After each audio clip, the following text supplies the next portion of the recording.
नमस्कार मित्रांनो, जी के स्टोरी टेलरमध्ये आपल्या सर्वांचं स्वागत आहे। तर मी आज पुन्हा एकदा घेऊन आलोय खास तुमच्यासाठी एक चित्रथरारक आणि भयानक असा अनुभव। आतापर्यंत तुम्ही आपल्या चॅनलला सबस्क्राईब केलं नसेल तर नक्कीच सबस्क्राईब करा, जेणेकरून भविष्यात येणारे व्हिडिओज मी आपल्यापर्यंत पोहोचवू शकेन। तर चला जास्त वेळ न घेता आजच्या भयानक आणि चित्रथरारक अशा अनुभवाला सुरुवात करूया। काही जागा झपाटलेल्या असतात, अर्थात काही जागांमध्ये अनैसर्गिक शक्तींचा वास असतो। आमच्या गावातही एक घर आहे। गावाच्या वेशीपाशी असलेले ते 2 मजली घर कित्येक वर्षांपासून बंद आहे। गावकऱ्यांचं म्हणणं आहे की त्या घरात भूतांचे वास्तव आहे आणि कित्येक लोकांना त्याचा प्रत्यय आलाय। एक दिवस असंच जेवण वगैरे करून मी मित्रांसोबत पारावर बसलो होतो। बोलता बोलता आमचा त्या घराविषयीचा विषय रंगला। खरं तर भूतप्रेत या गोष्टींवर माझा लहानपणापासूनच विश्वास नव्हता। तेवढ्यातच एका मित्राने त्या घरात रात्रभर राहण्याची पैस ठेवली। कोणीही पैस स्वीकारत नव्हतं। नुकताच तरुणपणात प्रवेश केलेला मी खूपच जोशात पुढाकार घेतला। लहानपणापासूनच मी फार खोडकर होतो। पण जर मी ही पैस जिंकलो तर तुझ्या शेतातल्या आंब्याला येणारे सर्व आंबे यावर्षी मी घेणार, आणि मी जर हरलो तर माझ्या आंब्याचे आंबे तू घे, असं आमचं ठरलं होतं। माझे मित्र मला सांगत होते, उगाच विषयाची परीक्षा घेऊ नकोस, पण माझा या गोष्टींवर अजिबात विश्वास नव्हता। मला कसलीच भीती वाटत नसे, म्हणून मी पैस स्वीकारली। त्या घरात जाऊन रात्रभर झोपायचं अशी पैस होती। ठरल्याप्रमाणे 2 दिवसानंतरची रात्र आम्ही निश्चित केली। रात्री 10च्या सुमारास मी त्या घरात प्रवेश केला। सोबत माझा जेवणाचा डबाही घेऊन आलो होतो। माझ्या गळ्यात रुद्राक्षाची माळ होती, जी कायम माझ्या गळ्यात असते। ते घर म्हणजे एक छोटा 2 मजली बंगला होता। राहत कोणीच नाही, पण मालकाने कमालीचा स्वच्छ ठेवला होता। तर त्या बंगल्यात प्रवेश करता क्षणी मला बदल जाणवला। मन उदास झाले, श्वास जरा जड वाटू लागला, पण मला वाटलं अंधारामुळे असं वाटत असेल। मी आत गेलो। खाली 2 मोठ्या खोल्या व वर तेवढ्याच खोल्या। माझ्यासाठी वरचा मजला महत्त्वाचा होता, कारण जे काही होतं ते तिथेच होतं। मी सावकाश जिने चढून वर जात होतो। मनावर दडपण आलं होतं। वरच्या दोन्ही खोल्यांना कडी होती, पण कुलूप नव्हतं। मी दोन्ही खोल्यांची दारे उघडली। अनेक दुर्गंध नाकात शिरला। मी पटकन नाकावर रुमाल धरला आणि एका खोलीत शिरलो। दाराशेजारीच लाईटची बटणे होती। मी एक दाबून पाहिली, पण लाईट काही लागली नाही। बहुतेक बंगला बंद असल्याने लाईट कनेक्शन बंद असावे। खोल्या तर एकदम लहान, अंदाजे 10 बाय 10च्या असाव्यात। तिथे एक लोखंडी कॉट, एक बंद पडलेला टेबल फॅन आणि एक जुनं लाकडी कपाट, इतकेच साहित्य होते। तेवढं बघून मी मागे फिरलो आणि अचानक कसलासा आवाज माझ्या कानी पडला। मी झटकन मागे वळालो, पण मागे काहीही नव्हतं। आवाज नक्की काहीतरी पडल्यासारखा होता। त्याकडे मी दुर्लक्ष करत पुढे निघालो, शेजारच्या खोलीकडे। पण आश्चर्य एवढंच की दोन्ही खोल्या स्वच्छ होत्या, जणू रोज वापरात होत्या। बंद घराची इतकी स्वच्छता, असेल काही कारण। आता 11:30 झाले होते। मी सोबत आणलेला माझा जेवणाचा डबा घेऊन जेवायला बसलो। तोच माझ्या शेजारून वाऱ्याचा एक झोत गेला। क्षणभर असे वाटले की कोणी माणूसच भरभर चालत मला ओलांडून गेला की काय। माझे जेवण झाले तेव्हा 12:15 वाजले होते। मी जमिनीवर अंथरूण घातले आणि पाठ टेकवून झोपलो।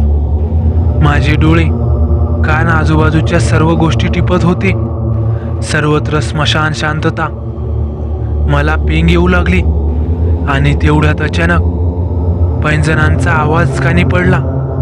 शेजारच्या खोलीत कोणीतरी येरझारा मारतय असं वाटत होतं. आता मात्र मला घाम फुटला. भीतीची एक थंडगार लहर माझ्या मणक्यातून मेंदूपर्यंत गेली. हा भूत बंगला, त्यात अंधार, बाहेर पाऊस, अन शेजारच्या खोलीत पावलांचा आवाज. मी माझ्या गळ्यातल्या माळाला हात घातला.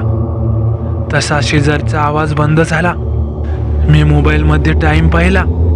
नुकतेच 12:30 झाले होते. म्हणजे अजून 6 तास मला इथे काढायचेत. या विचाराने मला चांगलीच धडकी भरली. मी जमिनीवर आडवा झालो.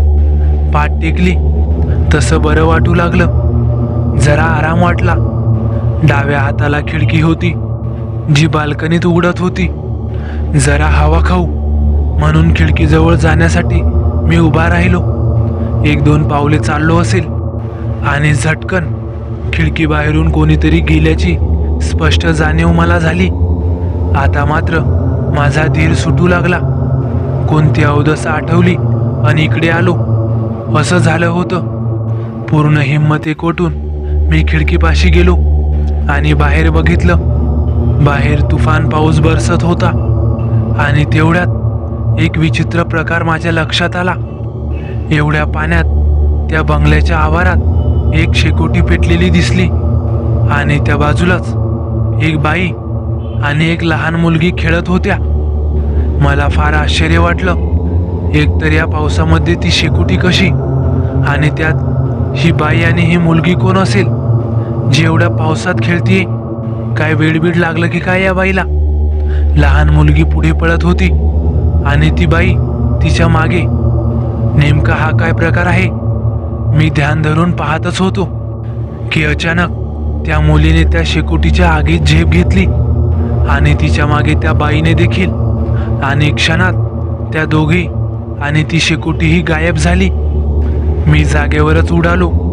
मला माझ्या डोळ्यांवर विश्वासच बसत नव्हता की मी नक्की जे बघितलं ते खरं की माझ्या मनाचा भास होता.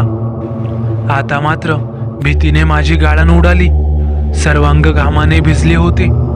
मला पश्चाताप होत होता. उगाच पैंज लावली.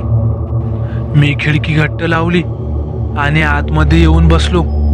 हिंमत वाढवण्यासाठी मोबाईलवर बारीक आवाजात रामरक्षा, स्वामी समर्थ, तारक मंत्र, महामृत्युंजय मंत्र, हनुमान चालिसा, हनुमान स्तोत्र लावले.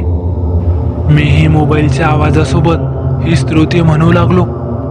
पहिली 15 मिनिटे घाबरत म्हणत होतो, पण हळूहळू माझा धीर वाढू लागला आणि मी जरा मोठ्याने आणि हिमतीने स्तोत्रे म्हणू लागलो. नक्की सांगता येणार नाही, पण काहीतरी बदल होत होता. मगाशी जी काही उदासी जाणवत होती ती कमी झाली होती. मगाशी आलेले सर्व आवाज, चोरट्या हालचाली, सर्व काही बंद झाले होते. वातावरणात एक चेतना जाणवत होती. मला आनंद झाला.